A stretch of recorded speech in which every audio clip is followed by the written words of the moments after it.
We're going to talk about sin. Yeah, sin. We're going to talk about how the evil one uses sin to corrupt you and just keeps a domino effect so that you get hooked, line, and sinker. Devil ain't done. He's not. He uses sexual sin. Why sexual sin? Because sexual sin is the most tempting to humans. And it comes with addictives. Pornography, looking for love in all the wrong places, giving of yourself. You're giving of yourself willingly. So if you commit a sexual sin and it becomes a habit, and you keep doing it, and you keep doing it, and you keep doing it, then pretty soon the devil now has a hold on you, and he can use that against you.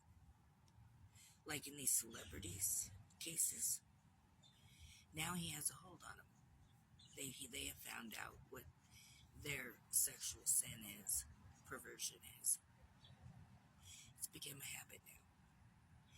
And now they have knowledge of it.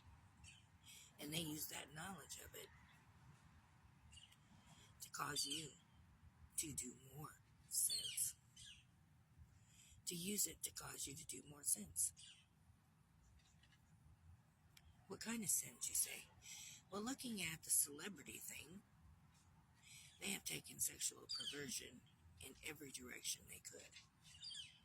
To get men to become women, to get women to become men, dressing men in women's clothing, and performing women things. Men taking advantage of women. Many men taking advantage of women and children. Sexual perversion. That's what it is. And they have now taken on hold of Hollywood, and they used the things they wanted the most to dangle in front of them. Okay? Now that we know your sins, now we know your habits, we're going to use that against you. Now we're going to get you, blackmail you to do more sin. The more horrific sin, the more horrific sin, the more horrific sin, and pretty soon it's second nature. And it doesn't even feel like a sin because everyone they're surrounded with is doing it. And it was for a good cause. It was for fame.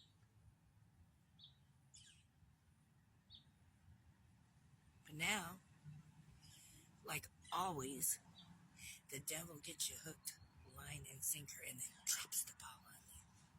Because, well, first of all, you can't fight God. And God says, well, all of the darkness has to go to the light. So that's what happened. All the darkness is coming to the light. Which means the devil can't do anything for you. Now he's going to drop you, and he's going to tell on you, and he's going to act like he had nothing to do with it. Nothing to do with it. And all of his top dogs that were doing his top work, his dirtiest sins, his most horrific abomination against God, are fallen on their faces. They're not only falling on their faces, they're losing it all. They've already lost their soul, which is the worst thing you could lose. And now they're losing everything around them. All their dreams, everything they did it for, was for nothing. Nothing but the devil's purpose, which was to get you to do the ultimate sins for him. And I had thought about this after seeing so much of this. I was like, why did he use sexual sin? But why not? It's the most easy temptation. It's the most temptation, like it's everywhere. It is so around and seems to be so natural. Like everybody's doing it. Why not? put it in your head. Got you all sleeping around. Got everybody sleeping around. Got everybody talking about sex everywhere. Wearing very little clothes. Walking around and parading with your nakedness and your sexualism. And then he sprung it on you. He sprung it on you.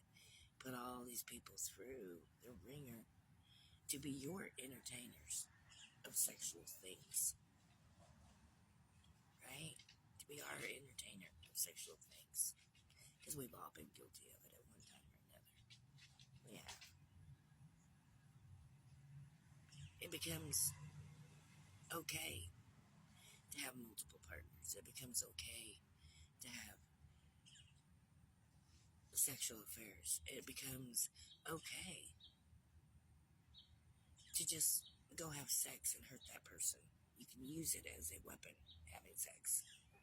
Now, you can not only use it as a weapon, you can use it as a tool to get people to do whatever you want. Wow, did that sin get out of control? And where, we sit here and we're like, well, God's so strict, he won't even let us go have sex. Well, baby, look what happened. He let you. And you did. And now the world around you is falling apart because of it. Now, not only is morals completely lost, babies being born out of wedlock, not even knowing who their daddy is. And then you got, men wanting to be women and women wanting to be men, thinking they are in the wrong bodies, identity issues. And then you got trust issues, because now you don't know who to trust. You can't trust nobody. You got all of these issues coming about, all because of a sexual sin. And you still want to sit there and say God is too strict. Well, baby, he let you do what you wanted. And it has caused more chaos in this world than you can shake a stick at. He is trying to guide you into doing the better thing so that you don't have these issues. He didn't tell you can't go do it. He said you shouldn't go do it. And this is why. And you didn't listen. None of us did. We watched sexual stuff on TV. We watched soft porn on television like it was nothing. Leading so many people up to real hardcore porn. To the point that they started stealing women and children, men, women, and children, to make the demands for this porn. They started stealing your children. And then, on top of that, then comes vanity. You gotta look good for the part. Everybody wants this woman who looks like this. No wrinkles, no gray hair, no flaws. Same with men, must bound. So they start drinking blood of a child. And pretty soon they're eating the flesh of a child. When does it stop? When does the sexual sin stop? When it completely destroys you. Because that is the devil's purpose. If you haven't figured it out by now, that's how he led y'all in. That's how he led y'all astray. He led us all astray like that. How far you went astray was completely up to you. But it's not too late to come back. It's not too late to go the other way. It's not too late to turn this around. But you gotta make the move. You gotta make a stand. And you can't be afraid of what other people are going to say or think. Because look what they've been saying and thinking. Look how it ended up. Do you really want to take advice from somebody like that? I'm listening to God all the way. Here on out, I'm listening to God. I may seem like it may be strict, but I know it's for my well-being. I know it's for my better good. And I know it's to keep me out of trouble.